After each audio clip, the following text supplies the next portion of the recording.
Welcome back to tulips art. ഈ ഒരു വീഡിയോയിൽ വീട്ടിൽ തന്നെ ഒരു ആർട്ട് സ്റ്റുഡിയോ സെറ്റ് ചെയ്യുന്നത് കണ്ടാലോ.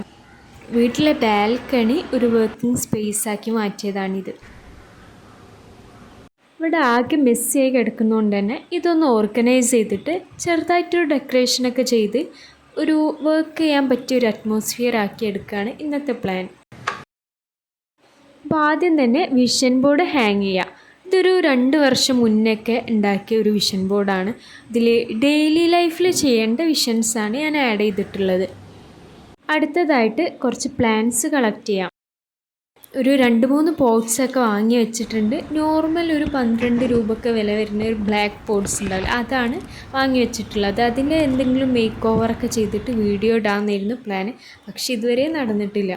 അപ്പോൾ ഇനി വരുന്ന ദിവസങ്ങളിൽ ആ ഒരു വിഷൻ ബോർഡ് റീമേക്ക് ചെയ്യുന്ന വീഡിയോ, അതേപോലെ പോട്ട്സ് മേക്ക് ഓവർ ചെയ്യുന്ന വീഡിയോ, ചെറിയതായിട്ട് എന്തെങ്കിലും ഡെക്കറേഷൻസൊക്കെ ചെയ്തിട്ട് ഒരു എസ്തറ്റിക് ലുക്കൊക്കെ കൊണ്ടുവരുന്ന വീഡിയോസൊക്കെ ചെയ്യാം.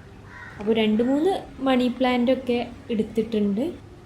പിന്നെ ഇത്രയും പ്ലാന്റ്സൊക്കെ എടുത്തിക്കണമെന്നുണ്ടെങ്കിലും അതിൽ നിന്ന് ഒന്ന് മാത്രമാണ് കേട്ടോ ഇപ്പോൾ വെച്ചത്, ബാക്കിയൊക്കെ ഉണങ്ങിപ്പോയി.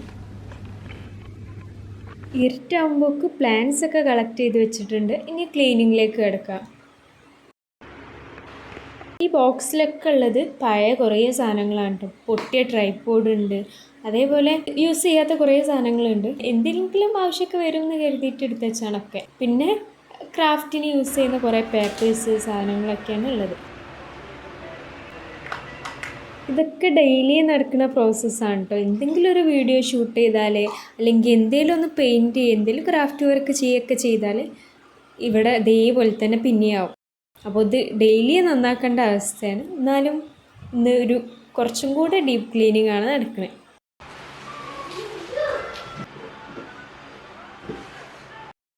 ഈ ഒരു കാർട്ടിൻ്റെ അൺബോക്സിങ്ങും റിവ്യൂ ഒക്കെ ഓൾറെഡി ചാനലിൽ പോസ്റ്റ് ചെയ്തിട്ടുണ്ട്. പക്ഷേ ഇത്രയും ദിവസം യൂസ് ചെയ്തിട്ട് എനിക്ക് തോന്നിയ ഒരു കാര്യം എന്താണെന്ന് വെച്ചാൽ, ഇത് പെട്ടെന്ന് നീക്കൊക്കെ ചെയ്യുമ്പോൾ ഇതിൻ്റെ വീൽസൊക്കെ പോരുന്നുണ്ട്. അപ്പോൾ അതൊക്കെ സ്റ്റിക്ക് ചെയ്ത് കൊടുത്താൽ ചിലപ്പോൾ മാറുമായിരിക്കും. പക്ഷേ അത്രയും ക്വാളിറ്റി പ്രതീക്ഷിച്ച് വാങ്ങുന്നവർ ഇത് വാങ്ങിയാൽ ഡിസപ്പോയിൻറ്റഡ് ആവാനുള്ള ചാൻസ് കൂടുതലാണ്. അത്യാവശ്യം ക്വാളിറ്റിയിലുള്ള സാധനങ്ങളൊക്കെ യൂസ് ചെയ്യുന്നവർ മെറ്റൽ കാർട്ട് തന്നെ വാങ്ങാൻ നോക്കുക. അഫോർഡബിൾ ആയിട്ടുള്ള പ്രോഡക്റ്റാണ് നോക്കുന്നതെന്നുണ്ടെങ്കിൽ ഇത് ബെസ്റ്റ് ഓപ്ഷനാണ്. പിന്നെ എല്ലാ മെറ്റീരിയൽസും ഇതിൽ തന്നെ അറേഞ്ച് ചെയ്ത് വെക്കാൻ പറ്റുന്നുണ്ട്. അതുകൊണ്ട് തന്നെ വർക്ക് ചെയ്യാൻ ഇപ്പോൾ കുറച്ചുകൂടി ഈസിയാണ്. ഇത് കുറേ ദിവസമായിട്ട് പോസ്റ്റ്പോൺ ചെയ്ത് വെച്ചിട്ടുള്ളൊരു ടാസ്ക്കാണ്. പക്ഷേ വീഡിയോ എടുക്കുന്നതുകൊണ്ട് തന്നെ അത്യാവശ്യം സ്പീഡിൽ കാര്യങ്ങളൊക്കെ ചെയ്യുന്നുണ്ട്. ഈ ഒരു ക്ലീനിങ് പ്രോസസ്സിൽ അധികം ഇഷ്ടമില്ലാത്ത കാര്യം എന്താണെന്ന് വെച്ചാൽ, ഈ കാർഡ്ബോർഡ് ബോക്സിലെ കാര്യങ്ങളൊക്കെ ഒന്ന് ക്ലിയർ ആക്കി എടുക്കുന്നതാണ്. പണ്ട് മുതലേ ഞാനിങ്ങനെയാണ് കേട്ടോ ചെയ്യാറ്. ഡെയിലി യൂസ് ചെയ്യാത്ത എന്നാൽ ആവശ്യമുണ്ടെന്ന് തോന്നുന്ന സാധനങ്ങളൊക്കെ ഒരു കാർഡ്ബോർഡ് ബോക്സിലാക്കി വെക്കും. ഒരു കുറച്ചധികം ദിവസം കഴിഞ്ഞതിന് ശേഷം ആ ബോക്സ് ഓപ്പൺ ആക്കി നോക്കുമ്പോൾ അതിൽ ഒരു പ്രാവശ്യമെങ്കിലും യൂസ് ചെയ്യാത്ത സാധനങ്ങളൊക്കെ, അല്ലെങ്കിൽ ഒരു പൊട്ടൻഷ്യൽ ഇല്ലയെന്ന് തോന്നുന്ന സാധനങ്ങൾ വീണ്ടും ഡിക്ലട്ടർ ചെയ്യും. പിന്നെയും ആവശ്യമുള്ള സാധനങ്ങൾ ഒരു ചെറിയ ബോക്സിലേക്ക് മാറ്റും. വീണ്ടും ഇതേ പ്രോസസ്സ് ചെയ്യുമ്പോൾ ബോക്സ് കുറച്ചും കൂടെ ഒന്ന് ചെറുതാക്കും. അപ്പോൾ എടുത്ത് വെക്കുന്ന സാധനങ്ങൾ കുറച്ചും കൂടെ കുറയും. ഞാനൊരു സ്മോൾ ബിസിനസ്സും കൂടെ ചെയ്യാറുണ്ട് കേട്ടോ. ഗിഫ്റ്റ് ഐറ്റംസ്, അതേപോലെ പെയിൻറ്റിങ്സ്, പോർട്രേറ്റ്സ് ഒക്കെയാണ് ചെയ്തു കൊടുക്കാറ്. അതിൻ്റെ പാക്കേജിങ്ങിൻ്റെ എക്സ്പെൻസ് കുറക്കാമെന്ന് കരുതിയിട്ട് അതിന് യൂസ്ഫുൾ ആവുന്ന ബ്രൗൺ കവറ്, പിന്നെ സാധാ ട്രാൻസ്പെറൻറ്റ് കവറൊക്കെ എടുത്തു വെക്കാറുണ്ട്. ഇതൊക്കെ എൻ്റെ ഡയറി കളക്ഷൻസാണ് കേട്ടോ. അധികം ഹാൻഡ് മെയ്ഡാണ്. ഇത്രയും കാലങ്ങളായിട്ട് യൂസ് ചെയ്ത ജേർണൽസ്, ബുക്സൊക്കെയാണത്. എന്തെങ്കിലും കാര്യങ്ങളൊക്കെ പ്രിൻ്റ് എടുക്കുമ്പോൾ അതിൻ്റെ ലെഫ്റ്റ് ഓവർ ഭാഗങ്ങളിലൊക്കെ എനിക്കിഷ്ടപ്പെട്ട പിക്ചേഴ്സൊക്കെ ഞാൻ ആഡ് ചെയ്ത് കൊടുക്കും. അപ്പോൾ അതൊക്കെ എടുത്ത് വെച്ചിട്ടുള്ളൊരു മിനി എൻവലപ്പാണിത്. ഇതൊക്കെയാണ് കുറച്ച് പേപ്പേഴ്സിലുള്ള പെയിൻറ്റിങ്സ്. ഈ ഒരു ബോക്സിലുള്ളത് കുറച്ച് പ്രോപ്സാണ്. സേവ് ദ ഡേറ്റ് വീഡിയോസൊക്കെ ചെയ്യുമ്പോൾ ബാക്ക്ഗ്രൗണ്ടിൽ വെക്കാൻ യൂസ് ചെയ്യുന്ന ഫ്ലവേഴ്സ്, റിബൺസൊക്കെയാണ് ഈ ഒരു ബോക്സിലുള്ളത്. എനിക്കുള്ളൊരു ബാഡ് ഹാബിറ്റാണ്, പുതിയതായിട്ട് എന്തെങ്കിലും കാര്യം തുടങ്ങുമ്പോൾ ആദ്യത്തെ ആ ഒരു എക്സൈറ്റ്മെൻറ്റിൽ പോയിട്ട് കുറേ അധികം സാധനങ്ങൾ വാങ്ങി വെക്കും. സേവ് ദ ഡേറ്റ് വീഡിയോസ് ചെയ്ത് തുടങ്ങിയ ടൈമിൽ കുറേയധികം റിബൺസ് പല കളറിലുള്ളത് പല കളർ തീമിൽ ചെയ്യാമെന്ന് കരുതിയിട്ട് വാങ്ങിച്ചു. പക്ഷെ അതൊന്നും ഇത്രയും കാലമായിട്ട് ഒരു 3-4 വർഷമായിട്ട് യൂസ് ചെയ്ത് തീർന്നിട്ടില്ല. പിന്നെ റിബൺസ് വാങ്ങേണ്ട ആവശ്യവും വന്നിട്ടില്ല. പിന്നെ ഒരു ക്ലീനിങ് കൊണ്ടുണ്ടായ ബെനിഫിറ്റ് എന്താണെന്ന് വെച്ചാൽ കുറച്ച് കാലമായിട്ട് കാണാതായ ഒരു ഇയറിങ് കിട്ടി. അടുത്ത മൊമെൻറ്റിൽ തന്നെ വേറെ ഒന്നും കൂടെ കിട്ടി.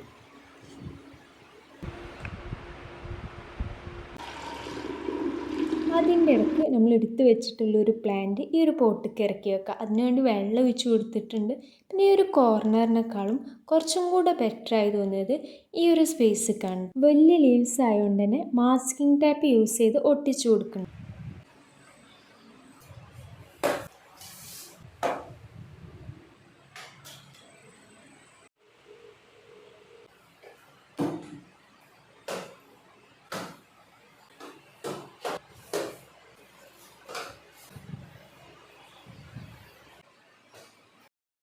ടേബിളിന് വേണ്ടിയിട്ട് നോർമൽ ഒരു ടേബിൾ ഷീറ്റാണ് കേട്ടോ യൂസ് ചെയ്യുന്നത്. ഓൾഡ് ഫാഷൻഡ് ആണെന്നുണ്ടെങ്കിലും ക്വാളിറ്റി നോക്കിയിട്ടാണ് ഇങ്ങനെ ഒന്ന് ചൂസ് ചെയ്യാൻ കാരണം. ഒരറ്റം മാത്രം നീങ്ങി പോകാതിരിക്കാൻ വേണ്ടി ഒട്ടിച്ചു കൊടുക്കുന്നുണ്ട്.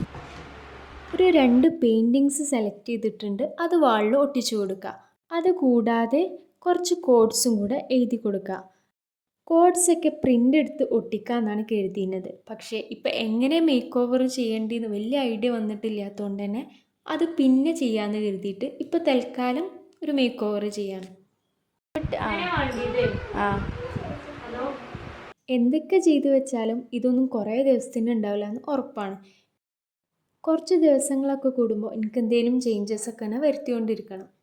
പ്രത്യേകിച്ച് എക്സാം സീസണൊക്കെ ആകുമ്പോൾ ബാക്കി എല്ലാ ഡിസ്ട്രാക്ഷൻസും ഒഴിവാക്കിയിട്ട് ഭയങ്കര മിനിമലായിട്ടാണ് ഞാൻ ഡെസ്ക് കീപ്പ് ചെയ്യുക. ആ ഒരു ടൈമിൽ എക്സാമിൻ്റെ ടൈം ടേബിൾ, അതുപോലെ പഠിക്കാനുള്ള ചാപ്റ്റേഴ്സ്, അത്രയും കുറച്ച് കാര്യങ്ങൾ മാത്രമേ ഞാൻ വെക്കാറുള്ളൂ. പിന്നെ എനിക്കിഷ്ടപ്പെട്ട ഒരു കാര്യമാണ് കേട്ടോ ബേർഡ് വാച്ചിങ്. നമ്മൾ സാധാരണ ഡെയിലി ലൈഫിൽ കാണുന്ന പക്ഷികളാണെങ്കിൽ പോലും അതിന് അടുത്തുനിന്ന് കാണുമ്പോൾ കുറച്ചും കൂടെ ഭംഗിയാണ്.